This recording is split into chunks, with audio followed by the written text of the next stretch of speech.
I can see it from their perspective as well. I can empathize why. Player itu ternyata lebih milih main ke tim lain terus. Okay. Well, the most important thing is just GI, right? Of course.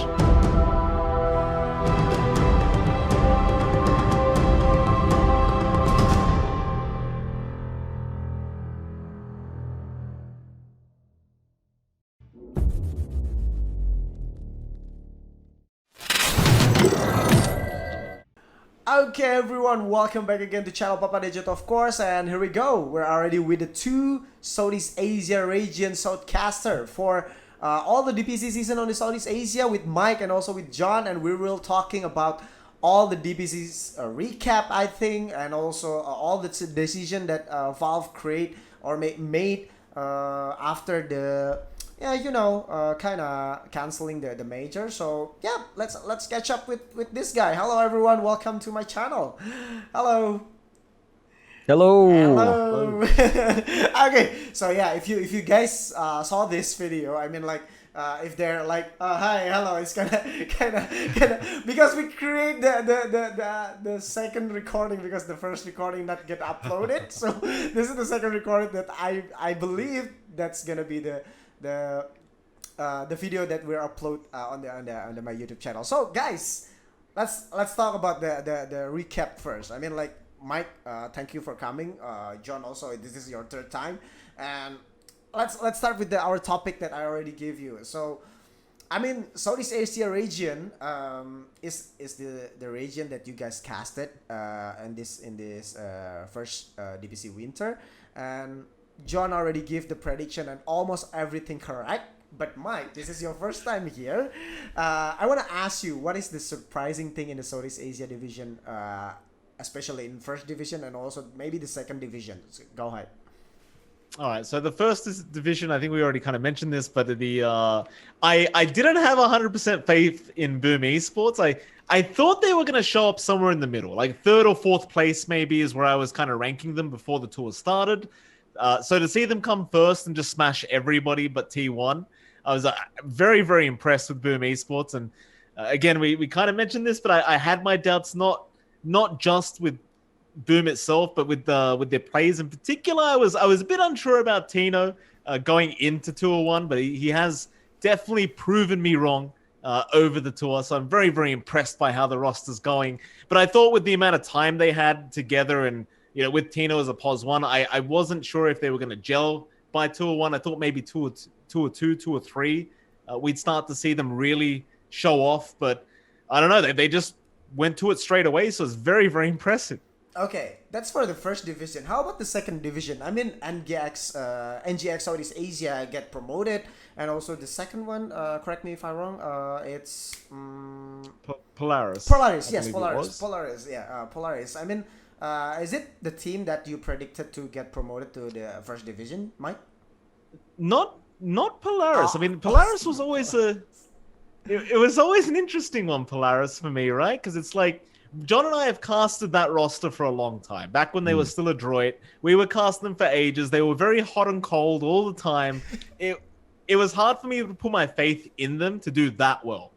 But again, I've been proven wrong. They played fantastic. I thought Ragdoll may have taken it over Polaris back before Tour 1 started. And I thought NGX was probably going to make it, so I was pretty confident in Enigma Galaxy. But Polaris, I didn't know. I honestly thought they might go a bit cold for Tour 1. But again, I was proven wrong, but I'm happy to be proven wrong because they've been playing fantastic. Okay, so now with you, John. I mean, like, you predict everything, almost everything correct. But, I mean... The funny thing is, why are you laughing? The funny thing is, like, when it's come to the next season, NGX Southeast Asia will be playing on the first division, and also all the rumors said that T1 also right now are going for the roster changes before going for the regional finals. But is it something that kind of interesting for the next season in the Southeast Asia division in front of you, John?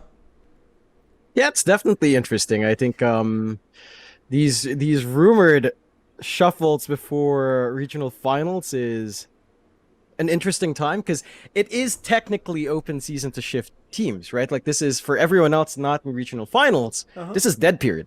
They can trade their players, they can move, but if you're playing in regional finals, this is kind of a roster lock period where you want to shift after. It's like a major, right? And I think this is where maybe Valve's timing is kind of in play because, you know, when they announce there's no major, I think the teams were already starting to plan, all right, maybe we start thinking about our roster swaps. We start thinking about what contracts we want to let go of, what contracts we want to take. And then Valve suddenly comes back in, contacts the teams, say we have a regional finals. In the middle of these negotiations, I think that's what we have, where they didn't expect something to come in. They got final word from Valve, all right, no majors.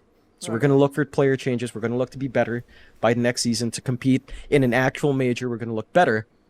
And now I'm not sure. I think these rumored changes will happen by the regional finals, just considering the timeline. I don't think the teams are going to back off, especially T1. I don't think they're going to be backing off because you already saw Savage. I mean, this wasn't really clear. Like Savage took T1 off his banner. Yes. It's pretty blatant. That's... that one's pretty blatant. Like no one's leaking that. That's out there. Yeah. So I think T1's going through with whatever player change they have. My one thought is whether or not they would have made these changes if the regional finals were announced first. Because I think if they announced it first, these changes would come after the finals, before Tour 2. So the timing's a bit weird, but I think it's likely to come true. I think it's T1. There are a few teams that are going to be changing up as well. Hold on. Because we're that I'm not going to say. Yeah, because we're gonna talk that on the end of this this recording because we're trying to figure it out first. Like Mike, you know that after the first division, after the first season of this DPC season will be a major, but suddenly because we know this is all because of the situation, all the pandemic, the COVID situation, and Valve make a bold decision to cancel the major, not to delay it, but cancel it right away. And they suddenly released the schedule about the regional finals things. And my question is, I mean, is this just a kind of panic move from Valve? Because I saw this coming after all the community like holding it together and try to talk with the Valve, and Valve kind of, okay, we hear you guys, we give you something that gonna replace the major. I mean, what do you think, John, with this with my speculation?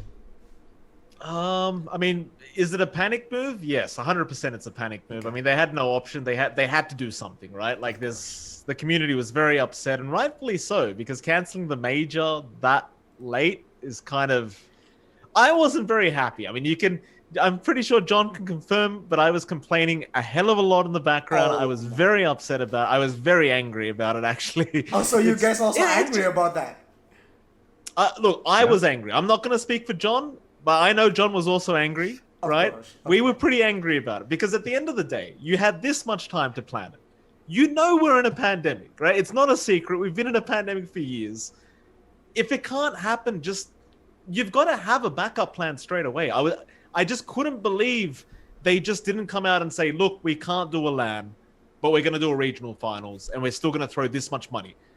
Instead, you just try to go for the cancel and then hope that everyone accepted it. And I know it's a difficult spot for Valve. I understand, but I just think they could have done better. I really do. I mean, I don't like saying it, but I think they could have done better. I didn't think there was any need for the drama within the community about the major being cancelled. I think we could have avoided all that altogether just by having a backup plan that wasn't there. So to answer your question, yes, it was definitely a panic move. And I mean, it was kind of just a forced move, quite frankly, because again, it was either that or people were just never going to shut up about it. And I can't blame them. I hope they don't. I hope the community is always this mad. Okay. Because we kind of expecting a first major with the LAN event and also with the crowd, of course, because that the first thing that comes in my mind, talking about the first major after the first DPC season, and suddenly just there's 2 more matches and they cancel it. The announcement comes up, boom. Okay, like, you know, back then I'm working with Boom Esport, and all the chats in the group like, okay guys, unpack your things. We're not going to major. I mean, like, even the management kind of sad and angry because, you know, Boom Esport gonna be the first going for the first major after all this time with the changing rules and all of things. Finally, they able to going for the major for the first time. But okay, dreams gone, no major. Yep. But we know the situation. This it's all about COVID. But my point is, yeah, I think it's definitely a panic move. But John, do you have any idea? Yeah, it's definitely a panic move. It's funny to think about because the rumor that the major was going to be canceled came to us in Christmas time, right? I remember one of our admins in our little chat group posting that rumors are that the major is canceled. That came a month before it was canceled. Wow. So but at that point, I already knew, yeah, it's probably gone. It makes sense that it's gone. Okay. What hurts the most is we don't have our major, it's canceled, we have regional finals, fine. You know, that's all said and done, we can't do anything about it. What hurts is, all of a sudden, you have PGL announcing this major for CSGO.